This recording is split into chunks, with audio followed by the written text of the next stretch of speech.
Welcome all of you. आप सभी का स्वागत है आपके इस YouTube channel AD Singh physics के अंदर। हमने लास्ट लेक्चर्स के अंदर जो हमारी नेटवर्क थ्योरम चल रही थी और रिसप्रॉसिटी थ्योरम को कंप्लीट किया है। आज हम मोस्ट इंपॉर्टेंट थ्योरम थेवेनिन प्रमेय को पढ़ने वाले हैं। सर्किट एग्जाम्पल से कंप्लीट करेंगे। थेवेनिन प्रमेय क्या है, सबसे पहले इसके स्टेटमेंट को कवर करेंगे, उसके बाद देखेंगे कि ये हमें प्रूफ क्या करना है और थेवेनिन प्रमेय से जुड़े एग्जाम्पल्स भी पढ़ेंगे। तो प्लीज़ आप स्टेटमेंट देखिए। हम स्टेटमेंट देखिए प्लीज़ आप। थेवेनिन थ्योरम स्टेटमेंट क्या कह रही है, इस प्रमेय के अनुसार, इस थ्योरम के अनुसार यदि द्विटर्मिनल युक्त कोई परिपथ है, कोई नेटवर्क है, तो वहाँ पर हम एक तुल्य परिपथ में एक क्या कर दें, उसको रिप्लेस कर दें। आप डायग्राम में देखिए, यदि मैं इस नेटवर्क को इस नेटवर्क में चेंज कर दूं तो वहाँ पर क्या होगा, जिसमें केवल एक वोल्ट था EQ यानी इक्विवेलेंट, यानी हमारे पास जो वोल्टता थी वो क्या होगी E इक्विवेलेंट। और हमारे पास जो सीरीज के अंदर जो हमारे पास यहाँ पर सर्किट हैं उसे मैं Z इक्विवेलेंट के रूप में चेंज कर दूँ, हमारे पास सीरीज में जोड़ दूँ, तो इक्विवेलेंट के मध्य विभवांतर क्या होगा, तुल्य होगा। और लोड प्रतिरोध हमारे पास क्या होगा, ऑलरेडी हमारे पास है। तो जब यहाँ पर लोड ZL खुला होगा तो EQ के टर्मिनलों के मध्य क्या होगी, इम्पीडेंस उत्पन्न होगी। कहने का मतलब, यदि हम इस द्वि नेटवर्क जाल को एक तुल्य परिपथ के रूप में क्या कर दें, बना दें, तो यहाँ पर जो हमारे पास जो रेजिस्टेंस है, इस सभी का जो हमारे पास होगा तुल्य प्रतिरोध, वो Z इक्विवेलेंट के रूप में लिख दें और ZL के रूप में लिख दें, तो हमारे पास क्या होगी, IL प्रवाहित होने वाली धारा, नए परिपथ में धारा, यानी हमें प्रूफ क्या करना है, IL डैश IL के कितना होगा, लोड के इक्वल होगा।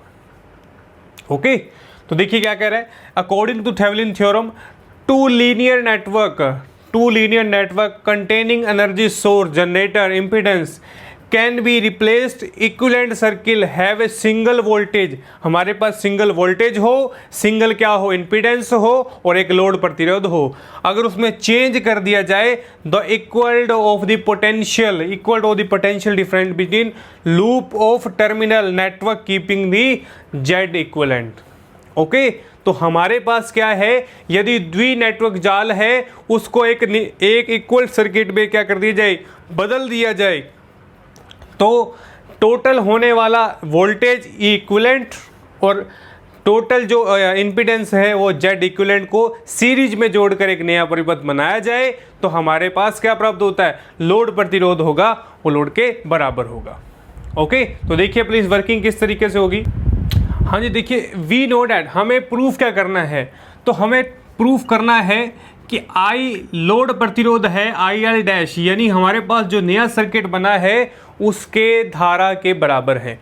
तो सबसे पहले स्टेटमेंट क्या थी हमारी, वो कह रहे हैं कि इस द्वि नेटवर्क जाल के अंदर लीनियर नेटवर्क जाल को इस नेटवर्क में कन्वर्ट कर दिया जाए, रिप्लेस कर दिया जाए, तो E की जगह E इक्विवेलेंट और ये सारे प्रतिरोध की जगह हमारे पास क्या हो, Z इक्विवेलेंट हो और लोड प्रतिरोध को हमने क्या जाए सीरीज में जोड़ दिया जाए, तो हमारे पास IL क्या होगा, IL डैश इक्वल के बराबर होगा।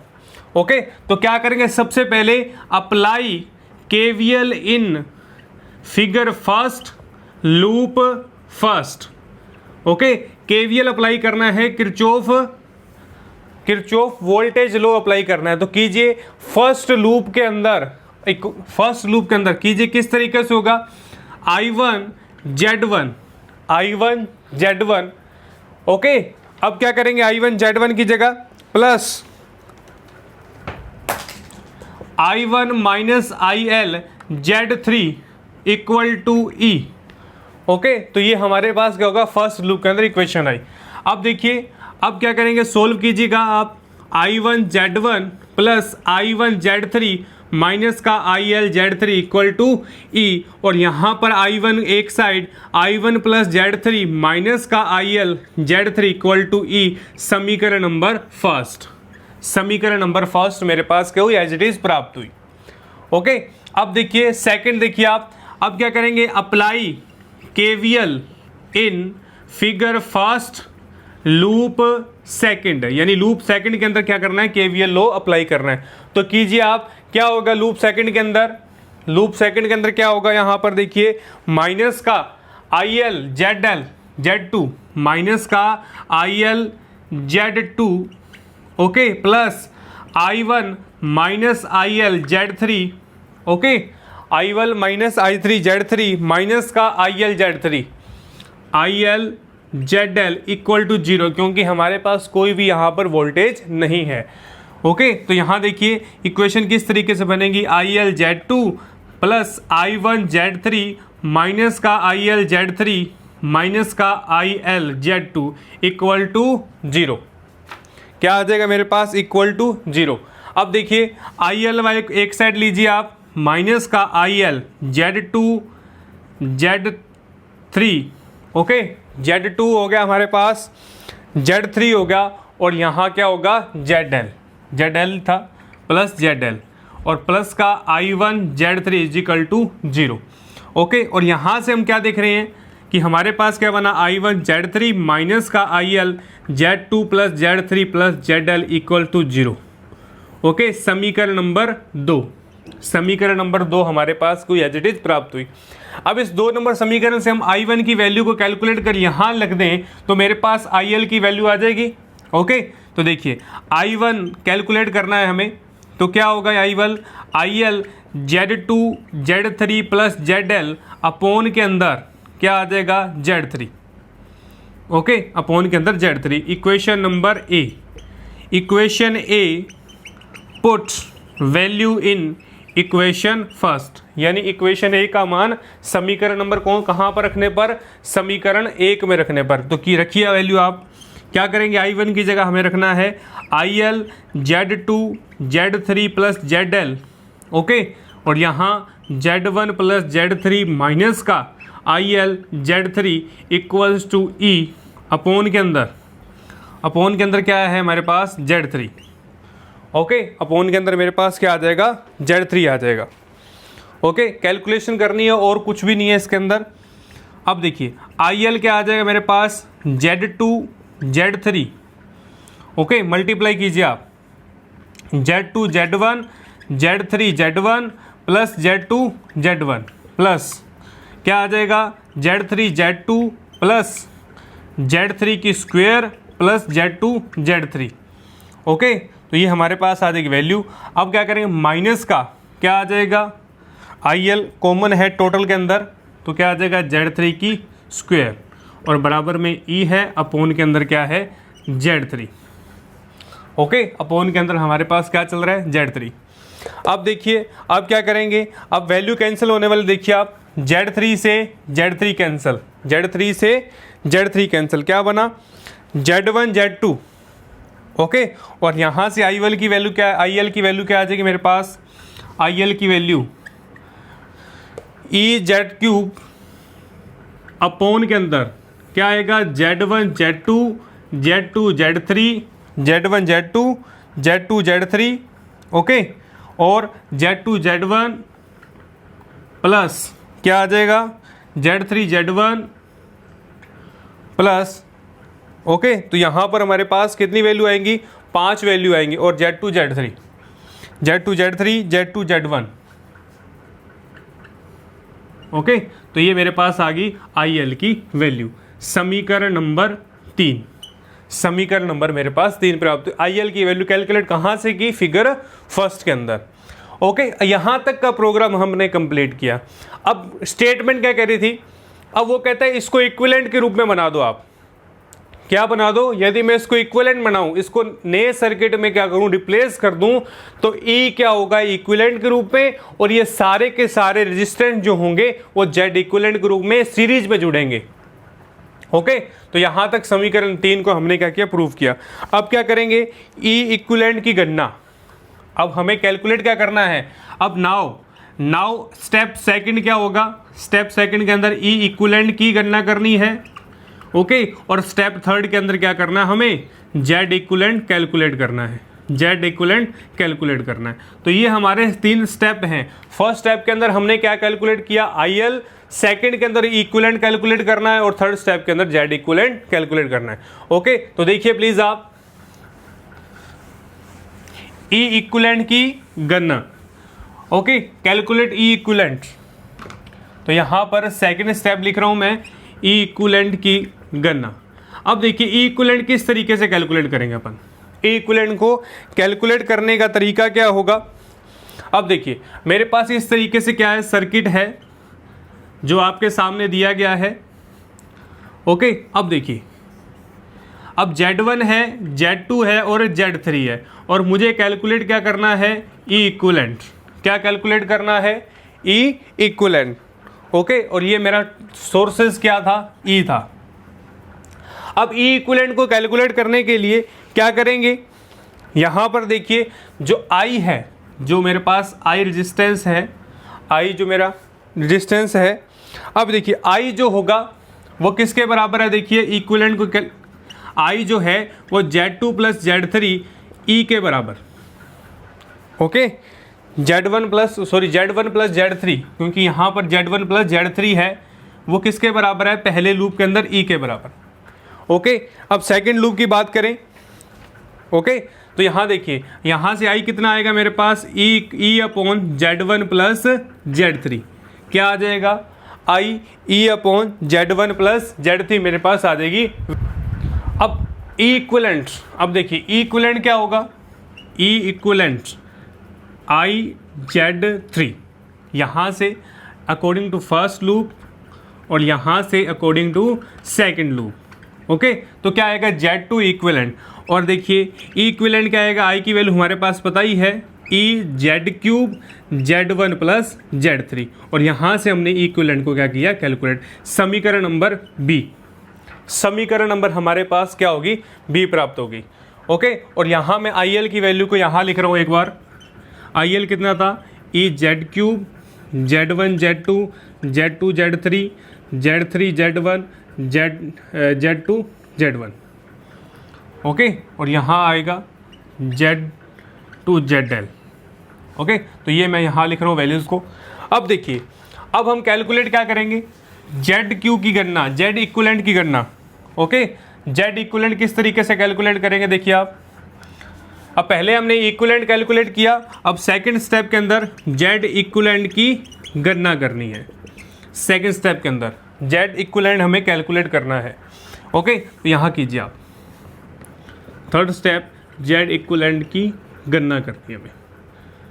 अब Z इक्विवेलेंट किस तरीके से कैलकुलेट करेंगे, देखिए ये Z1 और यहाँ पर ये Z1 और ये आ गया हमारा Z2 और ये Z3 और ये हमारा आ जाएगा Z इक्विवेलेंट। ओके, ये हमारा क्या होगा, Z इक्विवेलेंट कैलकुलेट करना है हमें। ओके, तो Z इक्विवेलेंट क्या है, यहाँ से देखिए आप Z इक्विवेलेंट। अब Z इक्विवेलेंट क्या है, ZL Z2 है, जो हमारा Z2 है वो सीरीज के अंदर है, Z1 Z2 क्या है, पैरेलल, Z1 और Z3 क्या है, पैरेलल, प्लस Z2 क्या है हमारा सीरीज के अंदर है। तो कैलकुलेट कीजिए आप, Z इक्विवेलेंट क्या आएगा, Z2 plus Z1 Z3 Z1 plus Z3। Okay, तो ये आ गई हमारी Z इक्विवेलेंट की वैल्यू। ओके, अब देखिए apply KVL in loop first, apply KVL in loop first. Loop first के अंदर KVL लगाइए आप, क्या आएगा, यहाँ देखिए अब यहाँ IL डैश है। ओके, अब देखिए अब KVL लगाएंगे तो क्या होगा, KVL लगाते ही हमारे पास किस तरीके का अप्लाई होगा। अब Z इक्विवेलेंट है IL डैश, अब यहाँ KVL लगाना आपने, बड़े ध्यान से देखना आपने, क्या आएगा, यहाँ से KVL लगाते ही Z equivalent IL dash plus Z equivalent IL dash या ZL। Okay, ZL IL dash, ZL IL dash E equivalent. Okay, तो ये हमारे पास आ जाएगी वैल्यू। कहाँ से आई, हमने इस सर्किट के अंदर क्या लगाना है, KVL लगाना है। KVL किस तरीके से लगेगा, Z equivalent IL dash plus ZL IL dash और यहाँ E इक्विवेलेंट के बराबर है। ओके, तो यहाँ से हमारे पास ये वैल्यूज़ आ गई। अब क्या करेंगे, अब हमारे पास IL की वैल्यू कैलकुलेट करनी है। किसकी वैल्यू कैलकुलेट करनी है हमें, IL डैश की वैल्यू कैलकुलेट करनी है। तो IL डैश किस तरीके से निकलेगा, IL डैश कॉमन लीजिए आप, Z इक्विवेलेंट प्लस ZL ई इक्विलेंट, और यहाँ से क्या आ जाएगा आई एल डैश ई इक्विलेंट, और यहाँ Z equivalent plus Z L. Okay, तो ये हमारे पास आ गई आई एल डैश की वैल्यू। और हमें प्रूफ क्या करना था, आई एल बराबर है आई एल डैश के, और हमारे पास ई इक्विलेंट की वैल्यू भी है, जेड इक्विलेंट की वैल्यू भी है, और हम पुट करेंगे। करिए पुट, आप क्या करेंगे, पुट करनी वैल्यूज़ को। आई एल डैश इक्विलेंट क्या है मेरा, ई जेड क्यूब क्या आ जाएगा, Z one plus Z three. Okay, Z equivalent क्या है, जेड इक्विलेंट यहाँ से देखिए आप वैल्यूज़ रखेंगे, जेड टू, अब यहाँ कैलकुलेट कर लीजिए आप, Z two Z one plus Z two Z three plus Z one Z three upon के अंदर Z one plus Z three, और यहाँ क्या आ जाएगा जेड एल, और ये जेड एल कैलकुलेट करेंगे यहाँ से, अगर इसको अपोन के अंदर लेंगे Z L Z one Z L Z three. Okay, तो ये हमारे पास आ गई वैल्यूज़। अब हम क्या करेंगे, आई एल डैश निकालना हमें, आई एल डैश, ये वैल्यू से ये value cancel, E Z cube Z two Z one Z two Z three Z one Z three Z L Z one plus Z L Z three, और यही हमें क्या करना था, कैलकुलेट करना था। ओके, और यहाँ से देखिए आप आई एल जो है वो आई एल डैश के इक्वल्ड है। हम कह सकते हैं कि यदि हम दो नेटवर्क का जाल बनाएं तो हम एक इक्विवेलेंट सर्किट में चेंज कर सकते हैं। ओके, इक्विवेलेंट सर्किट में चेंज कर हम कैलकुलेशन को कर सकते हैं। ओके, तो ये हमारी थी थेवेनिन प्रमेय, Thevenin theorem. Most important theorem है, एग्जाम के अंदर डायरेक्ट पूछी जाती है, और इससे न्यूमेरिकल पूछे जाते हैं। आने वाले लेक्चर्स में अपन इसके न्यूमेरिकल करेंगे और न्यूमेरिकल से इस थ्योरम को और मजबूत करेंगे। ओके, तो सबसे पहले मैंने क्या किया, सबसे पहले 3 स्टेप देखने आपने सब। ओके, तो सबसे पहले यहाँ मैं स्टेप लिख रहा हूँ, और फर्स्ट स्टेप के अंदर क्या करना है आपने, फर्स्ट स्टेप के अंदर फिगर फर्स्ट के बारे में चर्चा करनी है, फर्स्ट लूप और सेकंड लूप, और वहां से हमें कैलकुलेट क्या करना है, इस सर्किट से हमें IL कैलकुलेट करना है। क्या कैलकुलेट करना है, IL कैलकुलेट करना है। तो यहां से मैंने क्या कैलकुलेट किया, IL कैलकुलेट किया। ओके, अब देखिए सेकंड क्या करेंगे, सेकंड की गणना करनी है, तो सेकंड के लिए इक्विवेलेंट निकालना है और जेड इक्विवेलेंट निकालना है। क्यों निकालना, क्योंकि हमने सर्किट में चेंज किया इक्विवेलेंट और जेड इक्विवेलेंट के रूप में। ओके, फिर ई इक्विवेलेंट निकाला, जेड इक्विवेलेंट निकाला, और जेड इक्विवेलेंट निकालने के लिए क्या किया, हमने लूप लगाया और यहाँ से अप्लाई केवीएल किया सेकंड के अंदर, और केवीएल लगाते ही IL डैश की वैल्यू निकाली। और हमें प्रूफ क्या करना था, IL जो है वो IL डैश के इक्वल्ड हो। यदि ये दोनों बराबर आ जाएं तो हम कह सकते हैं कि यदि हमारे पास सेकंड यानी द्वि हमारे पास सर्किट हो, या हमें 2 से अधिक सर्किट प्राप्त हो, तो हम इस सर्किट को चेंज कर, इस सर्किट को परिपथ बनाकर एक इक्विवेलेंट सर्किट बनाकर हम कैलकुलेशन विभांतर कैलकुलेट कर सकते हैं। ओके, तो ये हमारी क्या थी, थेवेनिन प्रमेय। क्या थी, थेवेनिन प्रमेय। मोस्ट इंपॉर्टेंट प्रमेय है, एग्जाम के अंदर डायरेक्ट पूछी जाती है। ओके, तो आज के लेक्चर में सिर्फ इतना ही। नेक्स्ट लेक्चर में नए टॉपिक की चर्चा करेंगे, थेवेनिन के एग्जाम्पल करेंगे, नॉर्टन प्रमेय करेंगे, और बहुत से लेक्चर आपके इस यूट्यूब चैनल पर उपलब्ध रहेंगे। ओके, तो आप इस वीडियो को लाइक करें, शेयर करें, और यदि मेरे चैनल पर नए हैं तो सब्सक्राइब कर लें, बेल आइकन को प्रेस कर लें, ताकि आने वाली वीडियो का नोटिफिकेशन आप तक पहुँच पाए। ओके, तो thank you all of you.